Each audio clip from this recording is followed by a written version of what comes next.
दोस्तों आज हम आपको एक कहानी के बारे में बताएंगे जो कि ज़्यादा सोचने वालों और ओवर थिंकिंग करने वाले लोगों के लिए बहुत इम्पोर्टेंट है। तो अगर आप अभी एक ही चीज़ के बारे में पूरे दिन सोचते रहते हैं तो इस वीडियो को अंत तक देखें। गांव में रहने वाला एक नौजवान लड़का पुरानी बातों को ना भूल पाने और एक ही चीज़ के बारे में बार बार सोचने की आदत से परेशान था। अगर उसे कोई कुछ कह देता या फिर उसके साथ कुछ थोड़ा सा भी गलत हो जाता तो वह बस उसी घटना के बारे में पूरे दिन सोचता रहता था। वही बात उसके दिमाग में हर समय घूमती रहती थी।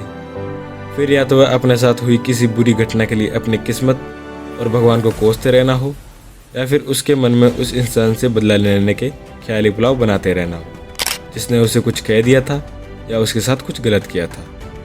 इस ज़्यादा सोचने की आदत की वजह से ना तो लोगों के साथ उसके अच्छे रिश्ते थे और ना ही वह किसी काम को अच्छे से कर पाता था। वह हर समय तनाव और मानसिक अशांति की स्थिति में रहता था। उसकी ऐसी हालत देखकर उसके एक मित्र ने उसे सलाह दी कि यहाँ के पास के एक बौद्ध मठ में एक सन्यासी रहते हैं, तुम उनके पास जाओ, वो तुम्हारी इस मानसिक समस्या का कोई ना कोई समाधान अवश्य बता देंगे। वह नौजवान लड़का सन्यासी के पास जाता है और अपनी समस्या बताता है कि वह कैसे एक ही घटना के बारे में बार बार सोचता रहता है और पुरानी बुरी बातों और यादों को भूल नहीं पाता। उस लड़के की समस्या सुनने के बाद सन्यासी वहां से उठकर मठ के अंदर चले जाते हैं। सन्यासी का बिना कुछ उत्तर दिए यूं चले जाना लड़के को कुछ अजीब सा लगता है, लेकिन वो फिर भी वहां रहता है। थोड़ी देर बाद वह देखता है कि सन्यासी मिट्टी गिलास में पानी भरकर उसकी तरफ चले आ रहे हैं। सन्यासी लड़के के पास आकर खड़े हो जाते हैं तो लड़का भी उनके सामने खड़ा हो जाता है। सन्यासी लड़के से पूछते हैं, बताओ इस गिलास का वजन कितना होगा?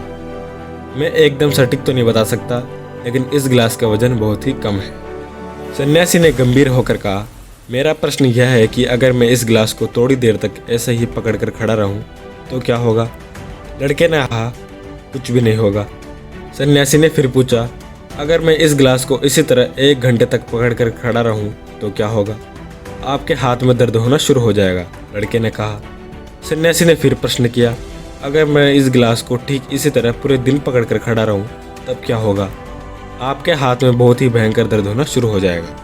आपका हाथ सुन्न भी हो सकता है, आपकी मांसपेशियों में भारी तनाव आ सकता है और यहाँ तक कि आपके हाथों को लकवा भी मार सकता है, लड़के ने गंभीर शब्दों में कहा। सन्यासी ने कहा, बहुत बढ़िया, लेकिन इस दौरान गिलास का वजन बदला? लड़के ने कहा, नहीं, वजन तो नहीं बढ़ा।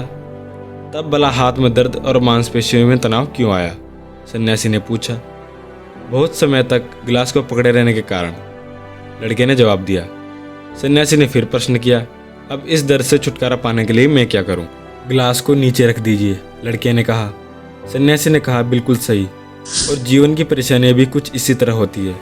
इन्हें कुछ देर तक अपने दिमाग में रखें और लगेगा कि सब कुछ ठीक है, मगर उनके बारे में ज़्यादा देर तक सोचेंगे तो आपको पीड़ा होने लग जाएगी, और इन्हें और भी देर तक अपने दिमाग में रखोगे तो यह आपको अशांत और पागल करने लग जाएंगी और आप कुछ भी नहीं कर पाएंगे। सन्यासी ने लड़के की तरफ इशारा करते हुए कहा, अपने जीवन की पिछली गलती और घटनाओं के बारे में सोचना जरूरी है, लेकिन उससे भी ज़्यादा जरूरी है उनसे सीखकर आगे बढ़ना। अगर तुम एक ही बात को पकड़ कर बैठे रहते हो तो उसी गिलास की तरह ये भी तुम्हारे जीवन में दर्द पैदा कर देगा। अगर तुम आज अपने अतीत को लेकर बैठे रहते हो तो यह आज भी तुम्हारे हाथ से निकल जाएगा और फिर तुम भविष्य के लिए पश्चाताप करोगे। तुम अपने अतीत के लिए जैसा इंसान बनना चाहते हो या फिर जिन गलतियों के लिए पश्चाताप कर रहे हो, तुम आज से ही वैसे इंसान बनने का प्रयास करो और कोशिश करो कि आज से ही वैसी गलतियां ना करो जिससे तुम्हें भविष्य में पछताना पड़े। इसकी चिंता बंद करो और अपने आज के कर्मों पर ध्यान दो, क्योंकि चिंता व्यक्ति को उसकी चिता तक ले जाती है। दोस्तों, चिंता करने की आदत छोड़कर एक खुशहाल जीवन जीने के लिए आप और भी कुछ कर सकते हैं, जैसे बुक्स पढ़ सकते हैं, एक अच्छा मॉर्निंग रूटीन या फिर फुल डे रूटीन फॉलो कर सकते हैं, क्योंकि एक अच्छे रूटीन की वजह से आपका दिमाग शांत रहेगा और आपका काम में मन लगने लगेगा, जिससे आप एक खुशहाल जीवन जीने लगेंगे। इसके अलावा आप मल्टीटास्किंग कर सकते हैं, यानी पूरे दिन अपने काम में व्यस्त रहिए ताकि आपको किसी भी प्रकार की टेंशन या चिंता ना हो। और अंत में मैं बस यही कहना चाहता हूँ कि हर किसी का अपना जीवन होता है, वह उसे किसी भी तरीके से जी सकता है, फिर चाहे वह ज़िंदगी भर चिंता और परेशानी से जीवन जिए या फिर एक सुखी और खुशहाल जीवन जिए। तो दोस्तों, वीडियो अच्छी लगी हो तो लाइक करें और चैनल को सब्सक्राइब करें। आपसे नेक्स्ट वीडियो में मिलता हूँ।